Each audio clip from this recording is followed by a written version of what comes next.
Hello, I'm Mel, and welcome to Range Channel. Hey guys, don't forget to like and subscribe to support this channel. Now sit back, relax, and enjoy your listening. Grandpa's Last Cup of Coffee by Teddy_D. My maternal grandmother was a practical, down-to-earth woman, having been in a subsistence farming family throughout her life. If you didn't grow it, you didn't eat it. If you couldn't trade for it, you didn't have it. They grew their own food, butchered hogs and chickens, wore clothing made of blue homespun from ladder from feed stacks, made soap from ashes, and rendered lard, made medicines from the plants that grew wild. There was never time in her life for fantasy or wishful thinking, and she was religious, having attended the Ozarkan Community Meeting House church all her life. She would never tell a story. Lying was seriously evil in her eyes, no matter how small the story. Nevertheless, she experienced paranormal phenomena all her life. She took it in her stride, figuring God was in his heaven and knew what he was doing. So it was all right by her.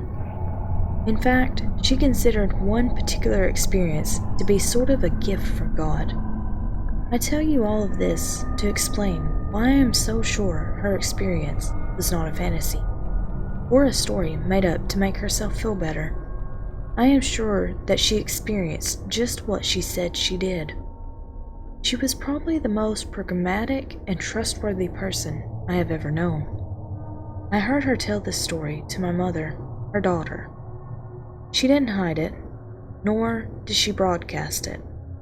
I made sure to be unobtrusive because as a youngster, about 12 or 13 at the time, you never knew what interesting point in the conversation they might notice you listening, consider the subject to be unsuitable, and ask you to leave.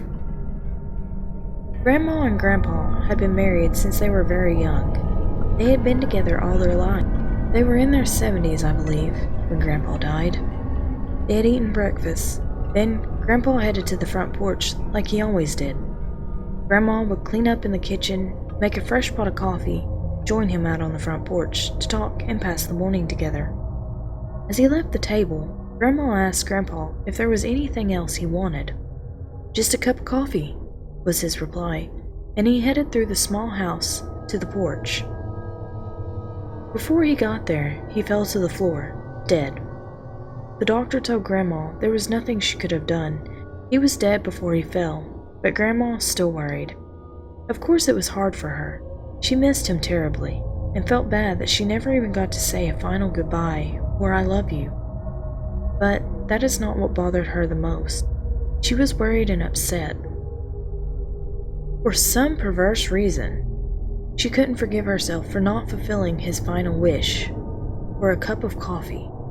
Somehow, to her, that was a promise to a dying person, and she felt very guilty over not being able to carry it out. She was a reasonable person, but this nagged at her night and day. She couldn't shake the feeling that she had done something unloving and irresponsible. One night, several months after Grandpa's death, she was lying in bed, going over it all again, wishing she could have somehow given him that last cup of coffee he had wanted, when in he walked. Grandma said she wasn't frightened at all, but a little startled. She had said her first thought was a sinking feeling that maybe he didn't make it to heaven all right. He seemed to be able to know what she was thinking and assured her all was well, but that he was worried about how she was, worried over a cup of coffee. She got out of bed, made a pot of coffee, and took it out to the front porch, where they sat and talked things out. She said it seemed like they talked for hours and hours, but eventually he told her it was time for him to go. Before she even asked the question, he said no, he wouldn't be able, or wouldn't be allowed, I'm not exactly sure which, to come back and visit him, but that he would be waiting for her. She woke the next morning, thinking what a strange, realistic dream she had had, until she went out to the porch and saw 2 chairs pulled up and 2 coffee cups. She never worried about that final cup of coffee again. I believe it happened.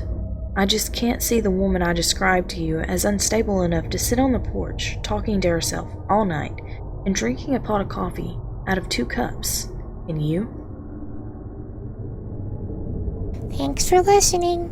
If you enjoyed the narration, don't forget to like the video and make sure you subscribe for future content just like this. If you have a story you would like to be narrated, just contact Rain by email. It's linked down below. We look forward to seeing you again next week. Bye!